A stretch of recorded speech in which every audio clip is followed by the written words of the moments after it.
অল্প কিছুদিনের মধ্যে পবিত্র হজ শুরু হতে চলেছে।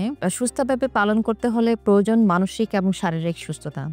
এক্ষেত্রে ডায়াবেটিক রোগীদের বিশেষভাবে নিজেদের যত্ন নিতে হবে। আর ডাক্তারের পরামর্শ অনুযায়ী আগেই ডায়াবেটিসটা কন্ট্রোলে আছে কিনা সেটা নিশ্চিত হতে হবে। হজের সময় পরিশ্রমটা বেশি হয়, যার কারণে ডায়াবেটিসটা কমে যেতে পারে বা হাইপোগ্লাইসেমিয়া হতে পারে। এখানে খাদ্যাভ্যাসের আমূল পরিবর্তন ঘটে, যার কারণে ডায়াবেটিসটা অনিয়ন্ত্রিত হয়ে যেতে পারে অথবা একইভাবে হাইপোগ্লাইসেমিয়াও হতে পারে।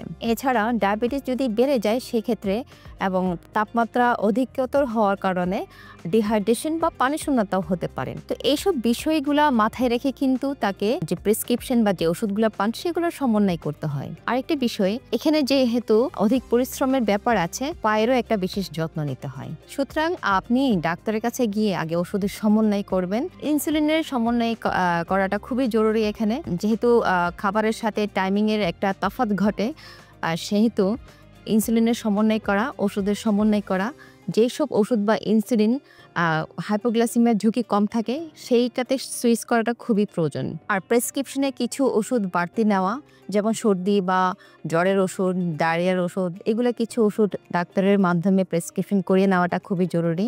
প্রেসক্রিপশন অবশ্যই সাথে রাখতে হবে।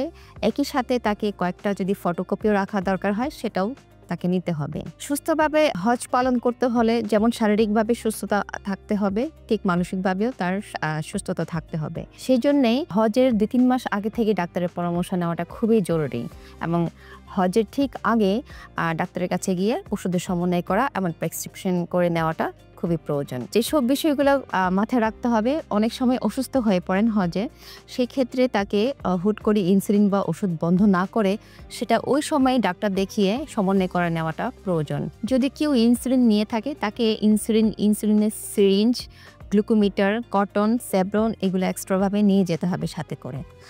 প্রয়োজনীয় জিনিসপত্র সাথে করে নিয়ে যাওয়ার জন্যে আগেই একটা লিস্ট তৈরি করে ফেলবেন এবং সেই অনুযায়ী জিনিসপত্র গুছিয়ে নেবেন। ওষুধপত্র সেভাবে আপনি গুছিয়ে নেবেন। ইনসুলিন যদি আপনাকে ক্যারি করতে হয়, কিভাবে আপনি ক্যারি করবেন সেটাও আপনি ডাক্তারের সাথে পরামর্শ করে বিশদভাবে জেনে নেবেন। যেহেতু গরমকালে থাকতে হবে আপনাকে, সেই ক্ষেত্রে ইনসুলিন নষ্ট হয়ে যেতে পারে এবং সেটা কিভাবে রাখলে ভালো থাকবে সেটাও আপনাকে জেনে নিতে হবে। আশা করি আপনারা সবাই সুস্থভাবে হজ পালন করে ফিরে আসবেন। ধন্যবাদ সবাইকে।